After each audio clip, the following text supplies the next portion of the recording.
I would like to begin today's meeting by acknowledging the traditional custodians of land on which we are gathered and pay my respects to elders, past, present and emerging. Welcome to the City Lifestyle Committee meeting of the 4th of September 2024. I declare this meeting open at 9:43. I would like to advise attendees in the room that this meeting is being webcast and audio recorded. Now, we have no leaves of absences, but we do have two councillors joining us today via Teams. We have Councillor Lisa Bradley. You there?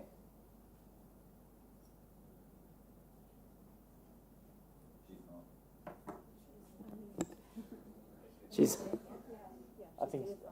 given the thumbs up. And I believe we have Councillor Bennon joining us via Teams as well.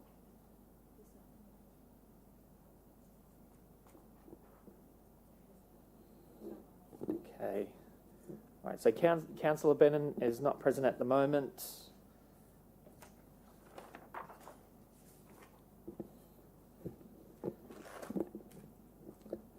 Okay, so there is now a motion displayed on the screen to confirm the previous minutes. And it reads that the minutes of the City Lifestyle Committee meeting held on the 7th of August 2024 be confirmed. Do I have a mover for the motion? Councillor Stempt has moved. Do I have a seconder? Councillor St. Ledge has seconded. Can I see a show of hands in support?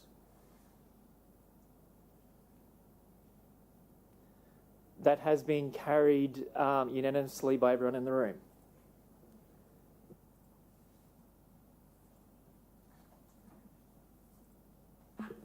Declarations of conflict of interest. I now refer to the declarations of conflict of interest. Do any councillors wish to declare a conflict of interest today? Councillor Harriman would like to declare a conflict of interest. Thank you, Mr. Chair. I'd like to provide a declaration in regards to a general business item that I understand will be raised by Councillor Stempt in this committee meeting. In line with best practice governance standards, I will voluntarily leave the meeting while this matter is discussed and voted on. This matter could have a reasonable level of relevance to the state electorate of Waterford that's currently in an election cycle. As a candidate in that election cycle, I'm choosing to provide notice of a declarable conflict of interest in the matter and to voluntarily leave the meeting. Thank you, Councillor Harriman. They'll be noted and acted on.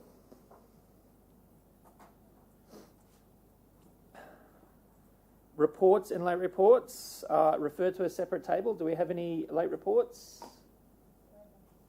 There being none. Okay, so we'll move on to the reports of the City Lifestyle meeting. And we'll start with item 6.1, Sports and Community Infrastructure 2023-24 Annual Report and Quarterly Report. This is a public report and it will be presented by Sports and Community Infrastructure Manager, Mr. Bren O'Brien. Thank you, Mr. Chair, and good morning, Mr. Mayor, and good morning, councillors. Before you today is the Sports and Community Infrastructure Quarterly Report for Quarter 4, April through June 2024. Because it sees the end of the financial, we've also included our end-of-year financial position in the report. I'm pleased to advise that we've delivered 95% of the capital program for 23-24. That's some $31.2 million of a $33 million capital works program. The report also contains the works program for 24-25, which is an exciting year ahead. And as it's sort of the annual report, we've prepared a presentation today just to show you some highlights of the projects that either commenced and or completed construction in the 23-24 year.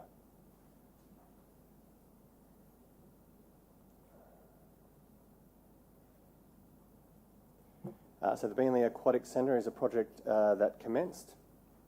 The features of this project is an Olympic-sized 50-metre heated pool, an expanded children's playground, splash pad area, sorry, the buttons aren't working.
Centre. The Military Youth Centre includes an indoor sports half court with chrome timber flooring, changing places facility, multiple breakout rooms including a recording room, First Nations space, technology room, maintenance space and a multi-purpose room. Oh, it was. But thank you, Councillor. A commercial kitchen with an external servery and car park shade structure with solar panels to offset operational costs. And my button's not clicking. There we go.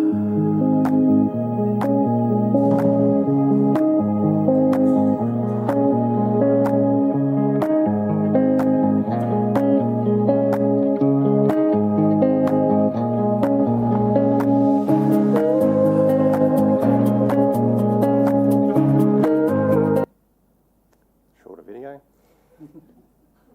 Next we have is the Queens Road. Sorry. The Queens Road development project. So stages 1 and 2 are completed. I'm aware many of you have made it down to that site with Emily, which has been fantastic. Stage 3 is currently under construction. Buildings in the stage 3 include the dog sales building, the vet clinic and truck wash. We've built this project in stages to make sure that operations can continue, and practical completion of stage 3 is expected early in 2025.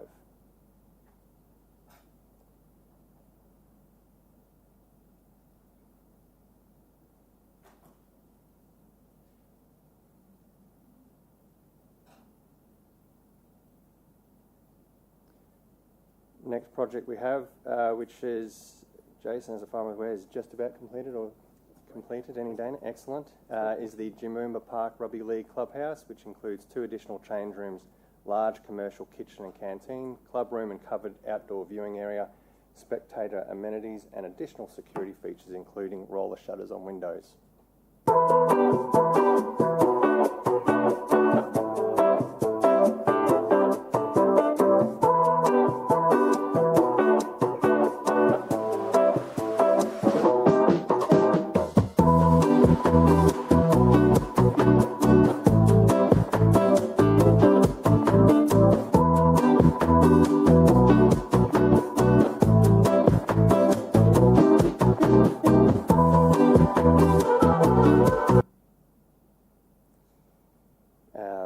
A few more projects to go. Chris Green Park Clubhouse, which includes a flood resilient design, club room that opens to undercover seating to both field 1 and 2, 4 change rooms, spectator amenities, commercial kitchen and canteen.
Next we have the Everleigh Sports Park Clubhouse. My understanding is this project is being completed in the next couple of weeks with the official opening for September 15, which is very, very exciting. We've obviously got a number of partners on this project. This project will include a full commercial kitchen and cafe, 4 change rooms, large club room and kitchenette, spectator amenities, and PWD shared with the cafe, solar panels to offset operating costs as well. Welcome back to Everleigh with the latest construction update, and we're almost at the finish line, and I think we're going to get gold. We're at our finishing stages. That means the building will take a life of its own. We are currently in the process of installing our landscape irrigation. This will approximately cover 150 square metres of garden beds. Tack tiles are currently being laid top and bottom of the stairs. These tack tiles provide a colour and texture contrast underfoot.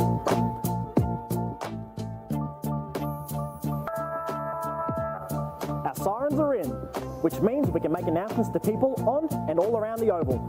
One room we haven't seen is the clubhouse control room. From here, the scorekeepers get to decide who wins and loses the game. From here, they can control the scoreboard all the way across the other side of the oval. We now have 24/7 monitoring around our building. Our change room seating has now been completed, and our home team truly made its mark.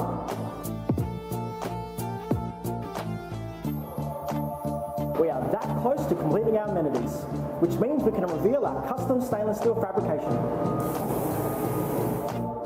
In the kitchen, we've just installed all our commercial appliances, and our ventilation has been installed. We even have an air curtain for the chefs.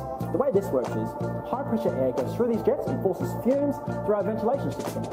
Also, these nozzles provide cool air for a pleasant work area. In the clubhouse, our carpet tiles are down, and now the decals are being installed.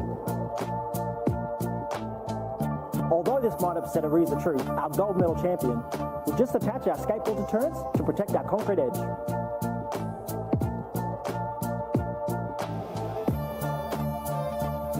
And finally, we pull the landscapers in for our final hurrah. And that's it from Everleigh. I'll see you next time.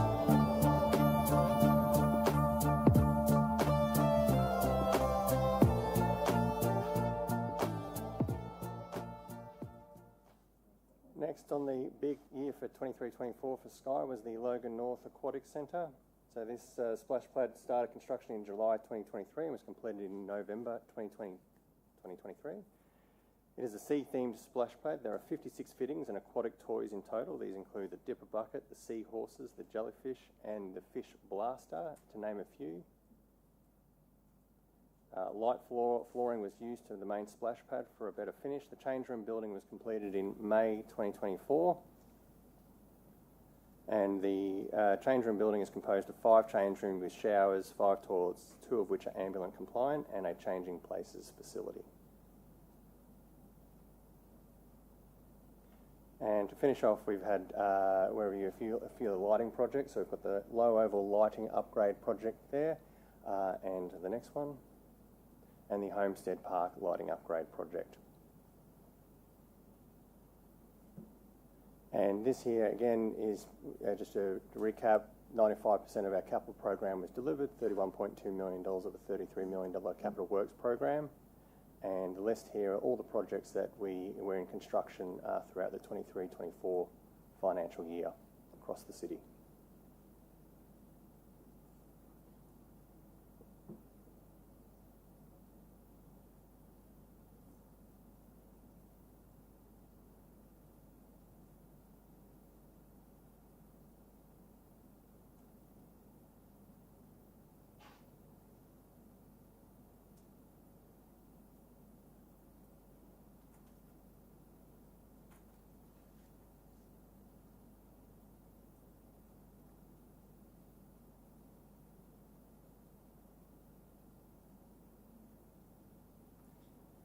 Thank you for your time with that presentation. I know it was a bit long, but I really wanted just to take a moment to share with you all the great stuff that we're building for the community. And I'd also just like to acknowledge all parties. So I know we've got a lot of funding partners, but also like to thank all the staff in the Sky branch and our other partner branches that have made a lot of this happen. So wanted to acknowledge their efforts as well. So happy to take any questions. I believe we have a question from Councillor Lane. Thank you through you, Mr. Chair. After seeing that rolling list, it's no wonder that Jason Chin has gone grey very quickly. Good for you. And your team, I notice, is, floating a few extra ones as well. I think it's magic. That Everleigh Sports Club looks amazing. It's interesting because I had a meeting about a potential development in my community, and my clubhouse was going to be 7 build and half the size. So whoever did that, I want them on mine, please, because that just looks absolute magic. When it comes to protecting the assets, how are we travelling with that, Ben? As in from graffiti, theft, and other things as you're doing your build.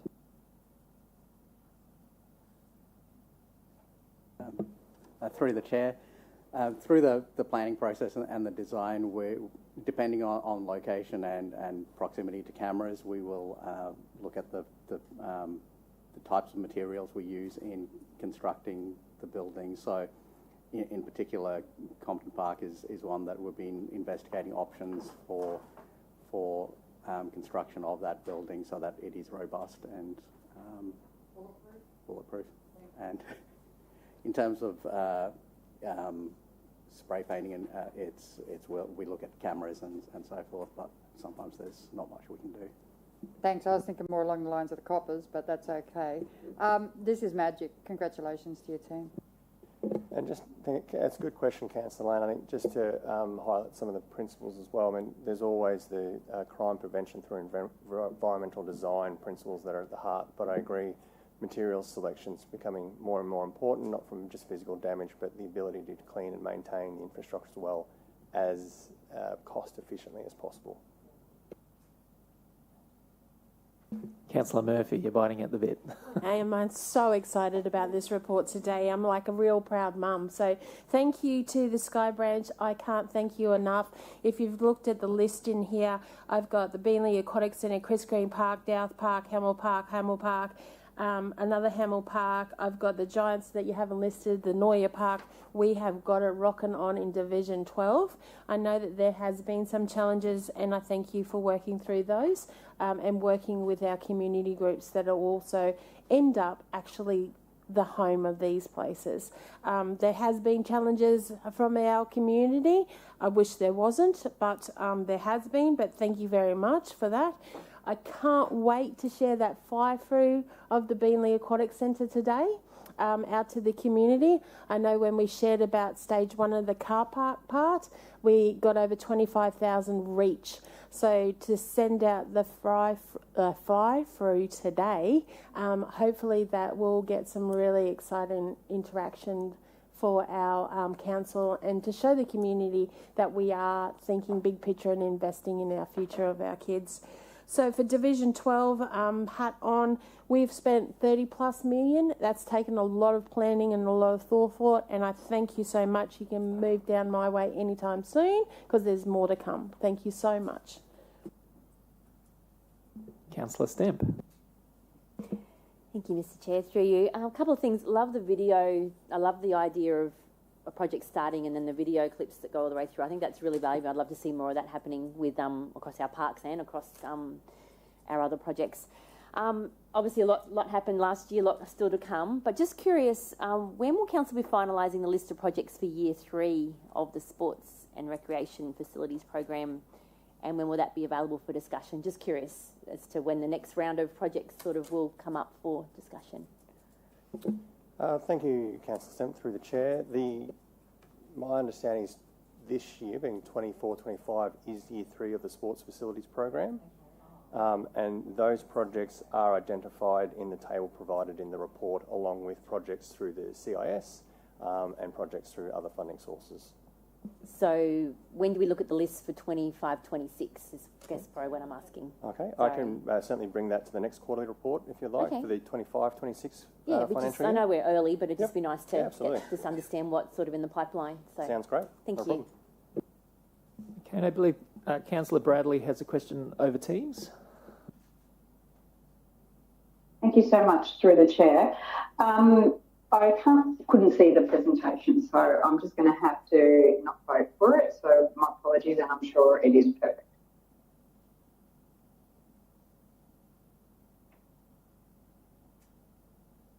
Okay. Right, Councillor Wilcox. Thank you. I'm also a proud mum.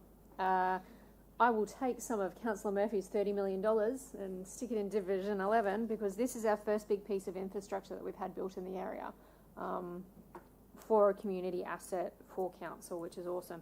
And I'm looking at the costings on here, and bang for your buck, I think, is in that Everleigh Clubhouse. No offence compared to the others and that sort of thing, but bang for your buck, there's 4 change rooms, there's everything in there and that sort of thing. So I think this is a really good outcome, and thank you to the councillors for everyone's support when this actually came up last term to actually build this in conjunction with the developer whilst they were still there on site and they could actually engage and that sort of thing. So I'm really super impressed. The fly-throughs were great. If anyone wants to know, the key handover is actually this Friday. Opening of the clubhouse is Sunday the 15th. The Mayor and I will both be there. It's in conjunction with Everleigh Games, so there's going to be like 15 different sporting groups there, lots of fun and games and that sort of thing happening. Pretty sure there's going to be a dunk tank there, and so many people actually want to dunk me now that I'm actually thinking we'll actually auction it off. So officers, if you want to come along, I'm pretty sure Doug yesterday was also one of the first ones that wanted to be there to dunk me in it and that sort of thing. So I'm hoping the dunk tank is there just after we're on stage actually doing all the cuttings of the ribbons and that sort of thing. So I'm super excited that this will actually be officially opened on Sunday the 15th in school holidays, and these projects look amazing, and I can't wait to actually have some more things actually built in the area, but I'll gladly take some more. Thank you. Just through the chair to build on Councillor Wilcox's fantastic points as well, is that a lot of the projects that you saw, I suppose, hopefully exemplify great outcomes the city can get when we're working collaboratively with numerous different partners. So in a lot of those projects we have the state government involved, or the federal government, and with Everleigh we have the developer involved as well. So really great outcomes and collaborative efforts on a lot of those projects with our financial or funding partners.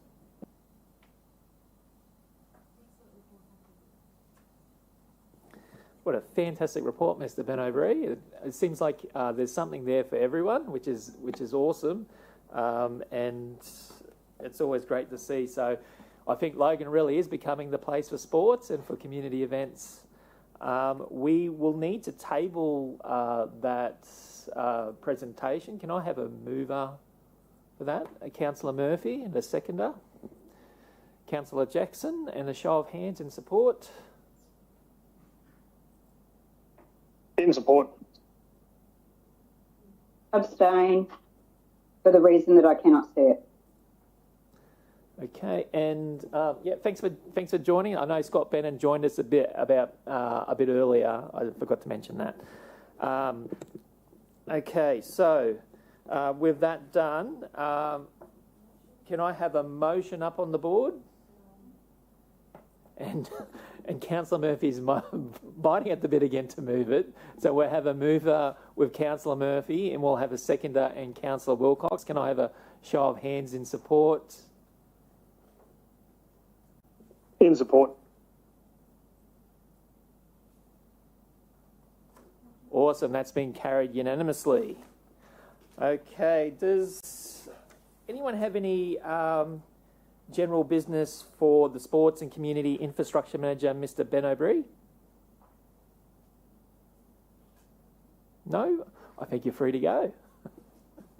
Thank you, Mr. Chair. Awesome.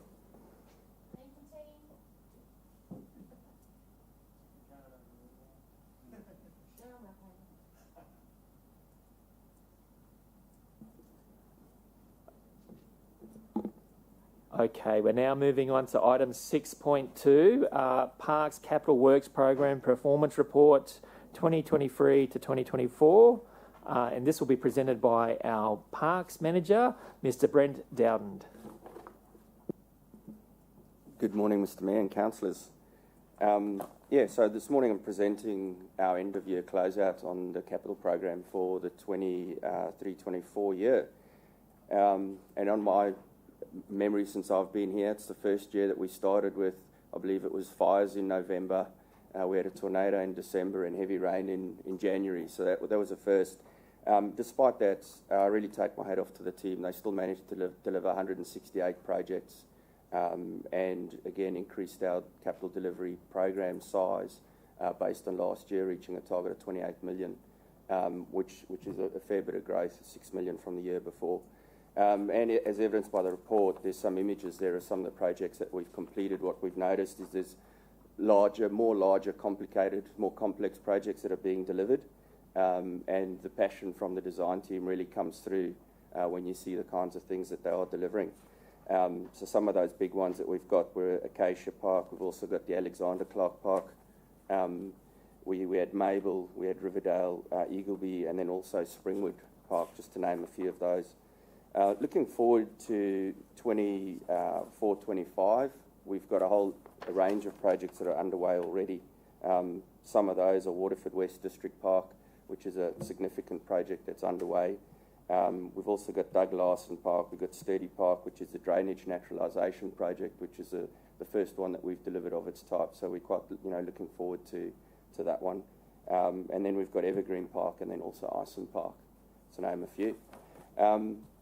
And I think, from the team's perspective, it's been a difficult year, some challenges through some of those projects, but we've managed to get through the end of it, and we're looking forward to those things that we're delivering this year. So I'm happy to take any questions that you may have on that. There's some awesome outcomes in that one. We've got a question from Councillor Murphy. Hi, Brent. Thank you so much for the report. Again, Division 12 has been well represented. We got the nature play down in the Eagleby Wetlands, which is amazing. I love the musical part of that, to go into the nature section. And the team have already started on Douglas Park. We've had many on-site meetings, and the team have really helped me with that.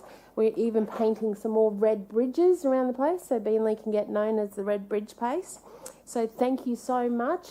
I can't thank the team enough for being so engaging and being able to come out and help in any area that we need. So thank you. And Councillor Stemp. Thank you, Mr. Chair. Through you, I just want to say a big thank you regarding Alexander Clark Park. I mean, it was a big project. It's still underway. We're doing the second stage with the toilets and the car park at the moment.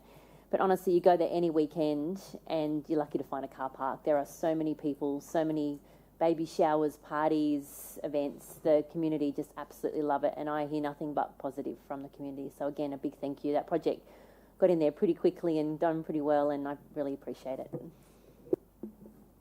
Through the chair, thank you, Councillor Stemp. I think it is a good sign when you spend so much time and energy to deliver these projects, and a sign that has all worked is when it's getting used. It is also something that, from an asset management perspective, we're focusing on a lot, because what we find is you build something great, it gets used a lot, and when it gets used a lot, we have to maintain it. So that's a focus, is for us to maintain these assets in that good condition.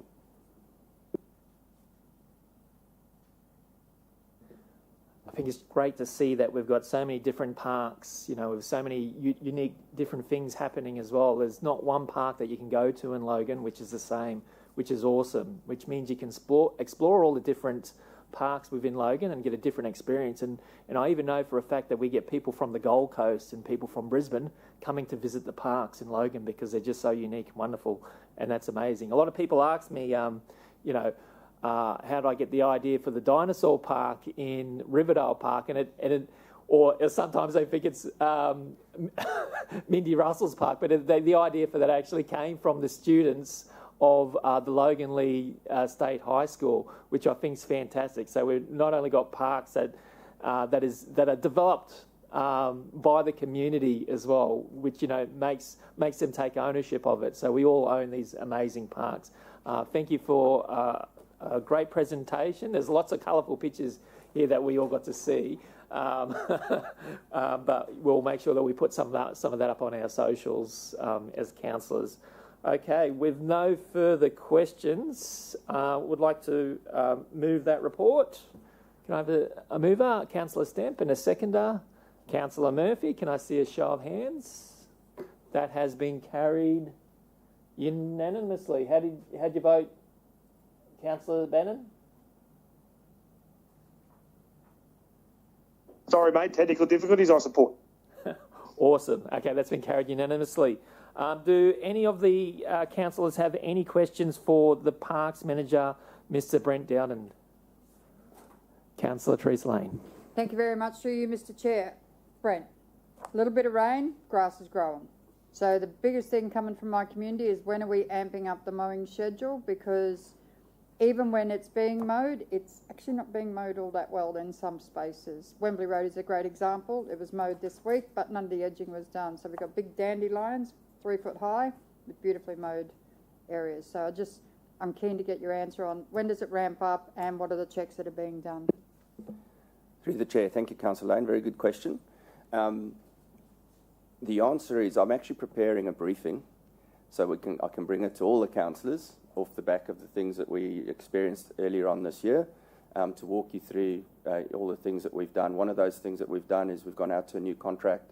We've appointed new contractors. They've already commenced. The short answer to your question is we try and match up where the mowing is required through winter, so that typically your time between cuts is further apart, because when we do not cut, we don't pay for a cut. So we try and through winter space out the cut frequency to give us more cuts during summer, because that's when we really need to amp it up. So the answer to your question is in your area, the mowing started on Monday, and we expect it to be finished by the end of this week. So, we've got the different contractors running through different sites, but I thought the best way to share with you all the things we've done is to bring that information to you. So I'll probably have a presentation completed by the end of next week, which I'll share with you. So if I aim for having that to you guys by the end of the month, and then based on the feedback that I get, if you want to, I can come to an informal council briefing, which I believe is on the 8th of October, and we can talk further about it. So, because there's a number of things we've done to try and improve the service, so I'm happy to share that. And I really do appreciate that. I appreciate that you have looked at the opportunities, got new contractors and looked at those things. What's the frequency that it'll probably happen, Brent? In the summer, your frequency is between 2 and 3 weeks, and that just depends. If the grass isn't as excessive as it has been earlier this year, it's normally a 2-week turnaround, but it's between 2 and 3 weeks turnaround. When you go into winter, it's 6 to 7 weeks. So what we do is we do assessments, so we do some sample checks across the city to look at, because when we say go, they go. And then it's, so we try and match when they should go versus when they don't. So it's between 3, or let's say between 2 and 7 weeks, depending on winter to summer. Thanks. And the safety of the people doing the mowing is paramount, so if something's a bog, it doesn't get done. This is the bit of a trap for our suppliers, in that if they don't mow, they don't get paid for a cut. So they actually want to mow as much as they can. The problem is if it's wet and they cause damage, they've got to rectify the damage. So what we sometimes see is they'll go in and they'll try to do something, and they'll end up getting bogged, and then they'll eject, and then they've got to come back and fix it. So it's a balancing act. We've got new contractors, so we're trying to manage it. They'll have to learn all of these things, but we've got staff that do audits on all the work, not all the work, but they do sample audits, so it's a balancing act. Appreciate it. That's probably the number one complaint for summer, so I'm glad that we're doing something to address it. Thank you. Awesome. Councillor Stemp. Thank you, Mr. Chair. I have the GB item that I believe Councillor Jeremiah wanted to leave for. Someone please show Councillor Jeremiah out of the room. Thank you.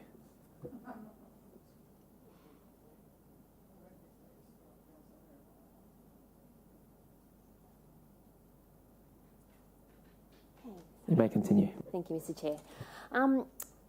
I circulated a GB item to councillors, and just give a little bit of a context. The Murray's Reserve Park project dates back to 2015, and there's been challenge after challenge in trying to deliver an embellished local park for the Tanamera North community. I think it's important for transparency that we detail the history and challenges associated with Murray's Reserve Park in a future report, so the community understand the journey and where we're at with the project 9 years later. So therefore I ask that a report be presented to a future City Lifestyle Committee to provide an update on the planned embellishment for the local recreational park located at 30 to 46 Murray's Road, Tanamera, and I would appreciate your support.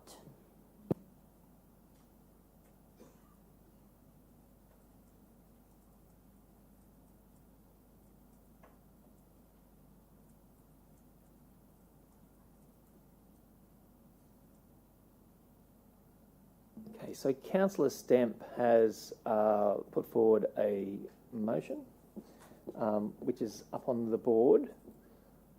Would you like I have to a question? No, please speak. I'll read out the motion. Tony, could I please talk, mate? Is that all right? Ask a question for Councillor Stemp? Of course. And me We've got a too. question I would from like to talk, Councillor please. Bannon and then a question from Councillor Bradley. Councillor Bannon, you may ask your question. Thank you, mate. Through the chair. Councillor Stemp, I'm probably missing a bit because, as Councillor Bradley says, hard on teams, and that's our fault. But is there a reason why it's a report? It hasn't just been dealt with staff? Like, just to go to report to make it official and the council resources to go into report? I know you would have done your checks, but has it been done before, or is it the reason why it has to be a report straight up? Councillor Stemp. Thank you, Councillor Bannon.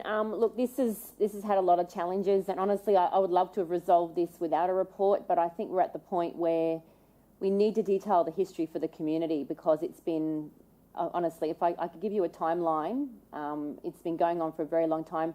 Council officers have done all they can to try and resolve this, but I honestly believe I very rarely bring a GB item forward, and honestly believe this is the best way to detail this for the community and hopefully get a resolution to how we move forward.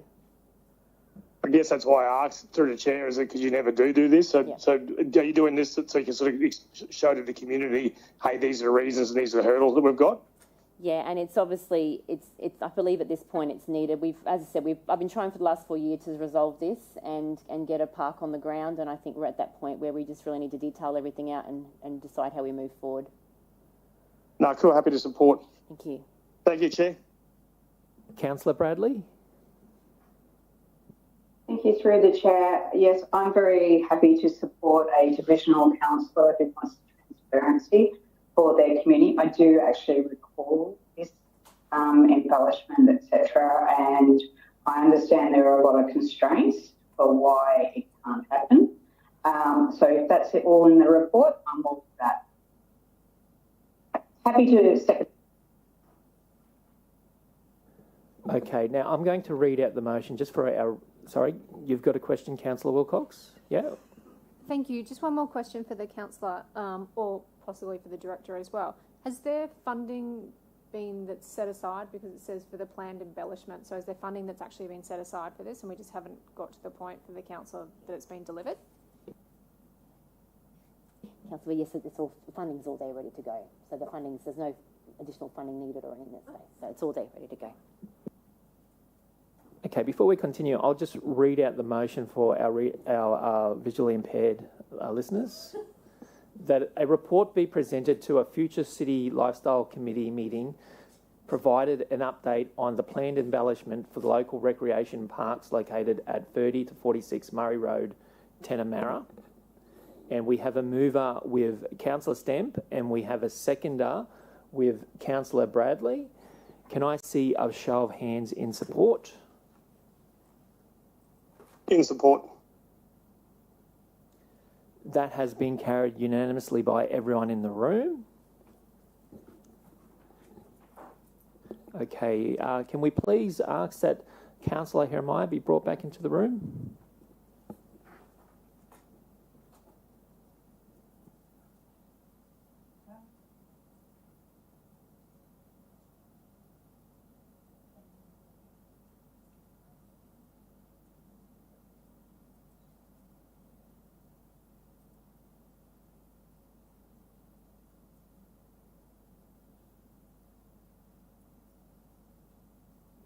Okay, do we have any further general business for the Parks Manager, Mr. Brent Dowden?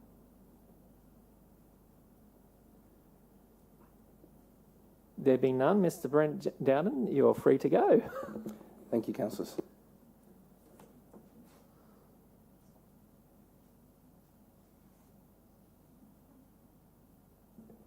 Okay. Moving on to item 6.3, the draft Logan City Council Libraries Learning and Discovery Plan 2024 to 2028. This is a public report, and it will be presented by the Libraries and Creative Industries Manager, Mr. Leo Clayton. Thank you, Chair, and good morning, Mr. Mayor and councillors. Before I start, I'd just like to also introduce Shelley Lulsberg, who's with me. She is our Library Clients Services Program Leader, and she started in November, so some of you may not have met her yet, so she's come along as well because she's been involved in the discovery strategy as well. Through the Chair, this report seeks Council's endorsement today for the draft Logan City Council Libraries Learning and Discovery 2024 to 2028 plan to proceed to community consultation. This plan is our roadmap, Council's roadmap, detailing how libraries will offer purposeful programming that supports the community's lifelong learning needs. As you all know, our libraries are essential and well-loved parts of the City of Logan. And just as some context for end of financial year, we welcomed more than 1.1 million people engaging with our libraries throughout the year last year. We had over 88,000 people participate in nearly 13,000 library programs throughout the year. Over the financial year as well, we experienced growth in use and engagement with a 42% increase in total visits from the previous year, an 8.4% increase in library membership, 65% increase in programming attendance, and increases across our collection, computer and Wi-Fi use, so still well loved and well used. So the Learning and Discovery Plan will strategically support our libraries to continue meeting the community's needs and aspirations by committing to continuous improvement and ensuring the continuity of high quality service delivery. Yep. While the draft action plans were developed with input from our library program participants, community partners and council library staff and internal stakeholders, we certainly value the input of our wider community, and with your endorsement today, this plan will be made available to the community to have their say via Council's Have Your Say platform and within our libraries. And following the consultation and incorporating any amendments, libraries will resubmit this plan to Council for final review and adoption. So I'm happy to take any questions you may have. Thank you. We have a question from Councillor Lane. Thanks very much, Mr. Chair. Through you, it's more of a statement than a question. Leo, the libraries and creative team are absolutely amazing. I put out flyers at my own expense detailing things that we can do in the community, and libraries is always on that list simply because the amount of programs and the welcome that people receive when they walk into our libraries. They are great community hubs, they are great people incubators, and they are great spaces for kids to go and feel safe and learn new things, from home deliveries of library books to e-learning online to Auslan. I mean, the services are just fantastic. So I really was excited when I read this report, and I just want you to pass along to your staff. I think they're fabulous and keep doing the great work. Thank you, Councillor. Will do. Councillor Wilcox. Thank you very much. Thank you, Leo. I love the libraries. I love my little Greenbank library. It's so cute and gorgeous. I love it. Interesting to hear. I think you said 42% increase in attendance to the libraries, and I think you said a 65% increase to programs attendance. I think that's amazing. Do we know why? Is there a reason why people are suddenly just realising it's there?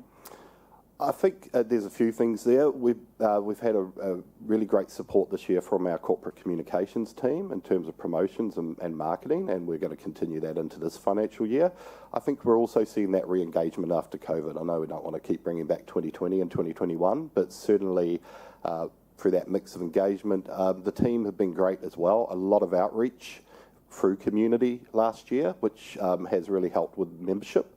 And also for people that hadn't necessarily engaged with our buildings, having that connection quite close to home and in community and in parks and places like that, we're seeing that that increase in awareness, and that's now we're seeing that through the door. So a real team effort across everyone, and of course councillors as well, as taking Councillor Lane's example there. Thank you.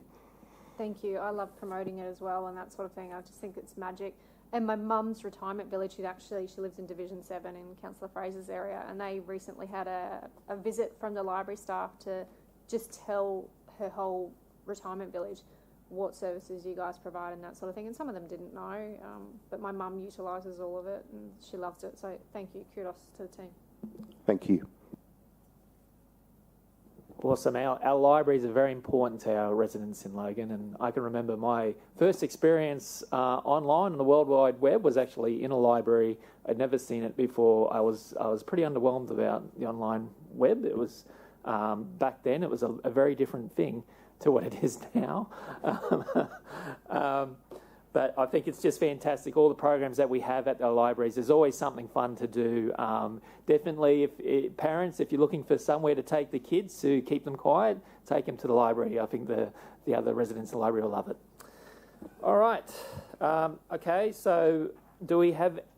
I'm going to move the motion up on the board, and I'll read it out, that the report titled Draft Logan City Council Libraries Learning Discovery Plan 2024 to 2028 be endorsed to proceed to community consultation. Can I have a mover for that? Councillor Wilcox, seconded by Councillor Murphy. Can I have a show of hands of those in support? In support. That has been carried unanimously by everyone in the room. I would like to note that Mayor Raven is not in the room at the moment. Okay, does any councillor have any general business for the Libraries and Creative Industries Manager, Mr. Leo Clayton? There being no questions, you're free to go. What? Mr. Leo, before I let you leave, I believe you have a general business item of your own. Through the Chair, thank you, Mr. Chair. Yes, just a quick one. I just wanted to remind councillors that this is the last week for Brett Whiteley inside the Artist Studio. Thank you, firstly, too, for your support of this amazing exhibition. And just to let you know, we've had a wonderful level of engagement across not just Logan, but the South East Queensland. With 6,936 visitors have visited since the end of week 7, which was last week. So we are hoping to get towards 8,000, which was our target. So it's been a great opportunity to showcase the city and to have this unique and amazing collection. So but also acknowledgement to Naomi Sands, our Creative Industries Program Leader, and the gallery staff who have done an amazing job supporting this. And we look forward to another set of amazing exhibitions in next year. Thank you. Councillor Lane, you have a question. Sorry about that, Mr. Chair. So as soon as you said Whiteley, it triggered something. So several residents who are seniors came up to me and asked me about a donation box for the gallery. What happens is when they go to galleries in the city or in rural areas, there's normally a donation box so that they can contribute towards whatever it is that they want to, but they normally put a gold or a note in there. And they were quite confused why we don't have one. Is there a reason, and can we pop one in there for people that want to contribute to the arts in Logan? Through the Chair, thank you, Councillor Lane. Good question. It's traditionally not something we have done as an art gallery or across any of our creative industry sites like Mays Cottage or the Living Museum. One of the things that we are looking at the moment after the Whiteley example of just to gather the learnings from that and some of the feedback that we've had from other people's experiences to galleries. So it's certainly something that Naomi and I have talked about in terms of feedback. So we're certainly happy to look into it, and I can report back once we've come to some decisions around what that might look like. But thank you. Just as long as it's optional, because I believe art and culture should be free for all. Okay, I don't believe you have any other further questions for Mr. Leo Clayton, so you're free to go.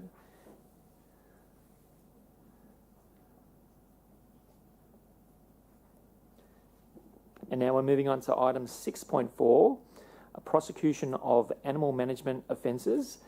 This is a confidential report, and it's being presented by the City Safety and Livability Manager, Miss Emily Shafto.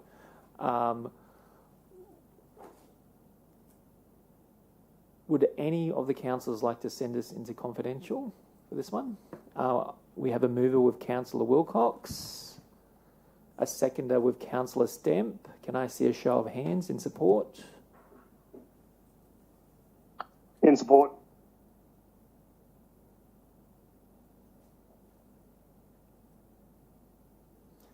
That has been carried unanimously by everyone in the room. We'll now move into confidential. Just be advised that the audio recording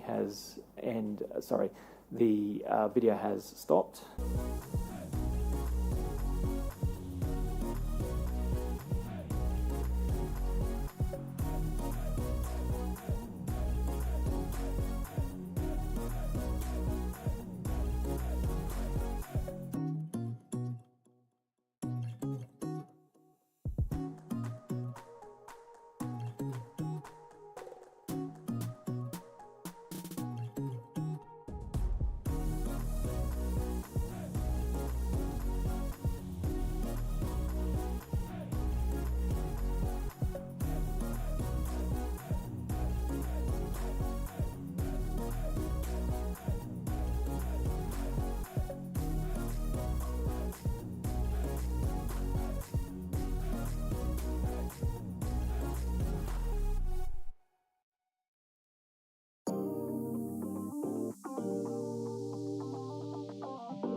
Welcome back, viewers. As you'll see, we have a motion up on the board, and I'll read the motion out.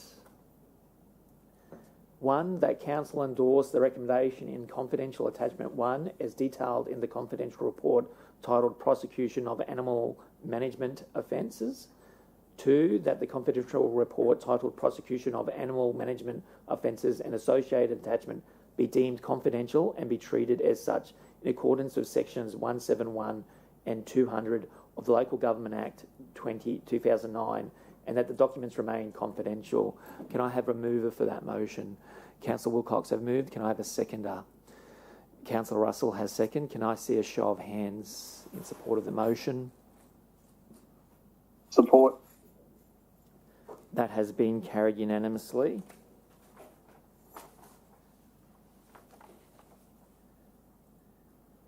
Councillors, does anyone have any general business for the City Safety and Livability Manager? Councillor St. Ledge. Just a really quick thank you, Emily, to everyone down there involved in your team. You guys work at the pointy end of things here, often with members of the public that are quite emotional and things. Had some undesirables go through one of our parks out at Waterford recently with some really, I don't want to even give what they put in there any airtime, but your team's response into getting that cleaned up for the community was second to none. But just everything you do down there, hats off to you. You do a great job. Thank you, Councillor. We'll be sure to pass on that feedback to staff. Thank you. Councillor Bradley, you have general business? Yes, thank you. I'm just curious if Ms. Shafto can give an update how the rapid response team are going, because I noticed that some signage that has been reported is like weeks and weeks still out there. Just curious how they're going. Thank you for the question, Councillor Bradley. The Rapid Response Task Force has been operating now for 12 months, fully staffed. I'd be happy to, I don't have exact data to hand, but I'd be happy to come back with a report as to the team's performance. I can give councillors assurances that the team are actively out there every single day, seizing signs, impounding abandoned and dangerous vehicles, removing shopping trolleys from the streets. Just in the last 12 months, the team removed over 1,000 unwanted signs from the city, and the work of the team continues. So if councillors would like, I'd be happy to bring a report back to council or provide information by way of councillor weekly update.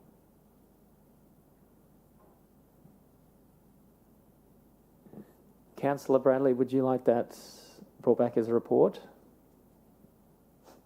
Oh, only if the council officers feel it's appropriate. I'm not going to put any pressure on them, but I'm just curious how they're going statistically, because, like I said, I've noticed a number of signs left out for weeks and weeks, and I've had to, just for example, report shopping trolleys twice as well.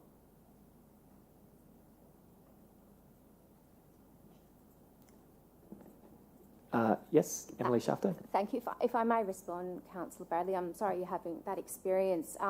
Unfortunately, with signs, operators, typically fly-by-night operators, are driving the city and installing these signs, of an evening, late at night, and they're turning up, in an overnight manner. The team might be out there the next day, but it doesn't. It still means that they're put up. So we're trying our best to disrupt these activities by working with the Office of Fair Trading Compliance and Enforcement Unit, who maintain, they're an enforcement authority when it comes to itinerant vendors such as these. So that's a bit of a work in progress at a strategic level. But yeah, we do observe that unfortunately display of this signage can be very rapid, and it's an ongoing battle.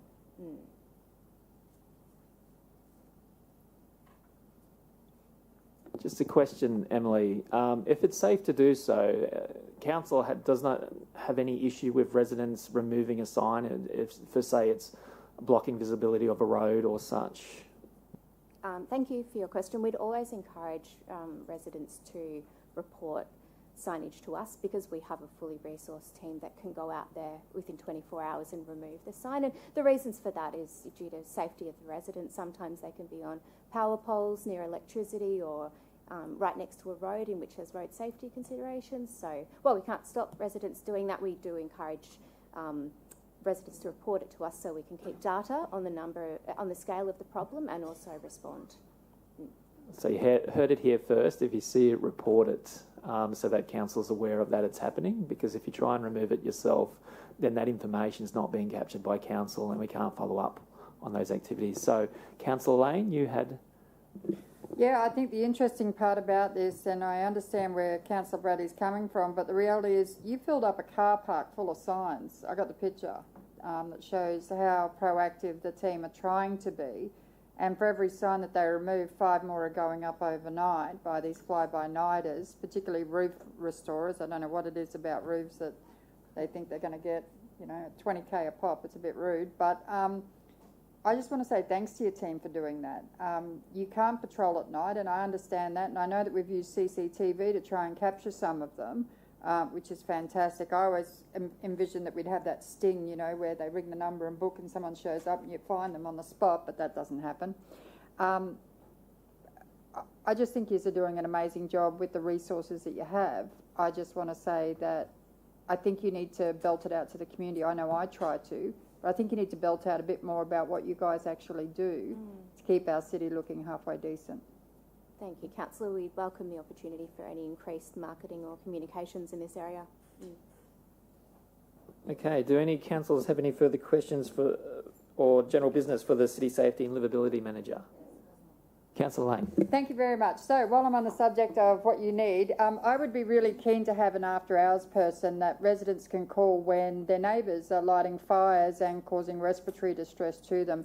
I have a resident at Kingston, 83 years of age and 87 years of age. Wife has heart disease, dicky hip, problems all over the place. He's had a stroke, he has respiratory issues, and their neighbours are continuously lighting 44-gallon drums full of rubbish, really. The QFD is called, but if it's under 2 square metres, they can't issue a fine. So realistically, I called in one night when the fire was burning and said, mate, just want to give you the heads up, you can cop a fine from this. And he put it out that night, but every night since, from midnight to 6 a.m, there's fires burning coming through their home. The neighbouring houses have ash all over them, and I would just love it if we had officers available that can actually go out and find these people, because elderly people that have lived here 50 years, paid their rates, they just want to live in peace. They don't want to have to deal with this sort of thing. So is there a possibility for those additional hours, randomly on weekends, weeknights, whatever the case may be? Thank you, Councillor Lane. Within our existing budget, we do schedule after-hours work. We've been doing that now for about 6 months, and we do include in that scheduled work targeted operations where we know that somebody's repeatedly undertaking some sort of nuisance activity, where we'll plan an operation well and move to that on the day that it's happening. Smoke nuisances are a difficult one because often it's associated with other types of antisocial behaviour. It's terrible to hear about the experiences of these residents. Often smoke nuisances are accompanied by partying activities, at which there may be people, any unknown sort of safety risk may be present. So we don't send our officers out cold to those situations to turn up and issue fines. We can absolutely issue infringements for people who are committing nuisance activities, but what we do is schedule it through an after-hours operation. It would likely be a joint operation with the QFES type authority. Yep. And deal with it that way. So snap and send is not an acceptable thing to prosecute. So if they have a photo or video footage of the fires burning on consecutive nights, is that enough to there's a range of ways. There's a range of ways we can investigate a matter. That might be interviewing witnesses who've seen the smoke nuisance. There's a range of mechanisms we have. But in terms of the after-hours capability, we already have it. but we don't send officers in cold to those types of situations at first instance. Thanks. So if a person has someone that's doing this, all they've got to ring is 3412 3412, and the after hours will connect with the after hours officer, and they will look at maybe driving past and reviewing what is going on and then acting from there. In this situation, we'd allocate the matter to our local law officer to coordinate an investigation, and they'd work with the complainant to determine at what dates and times the smoke nuisance is occurring, and then plan an operation from there. So I'd be happy to take this offline, councillor, and determine if this is an isolated issue. Yeah, wonderful. Yeah, no, I'm sorry to hear it's happening. So I'm sure there's a solution. Okay, councillors, any further general business for the City Safety and Livability Manager? No, there being none, you're free to go.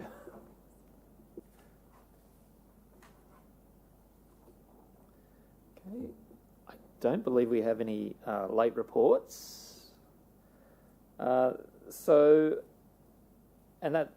That concludes the agenda for today. Does anyone have any general business for the Director of Community and Lifestyle, Mr. Brad White? No questions? Awesome. There being none, I declare the City Lifestyle meeting of the 4th of September 2024 be concluded at 11 a.m. Thank you.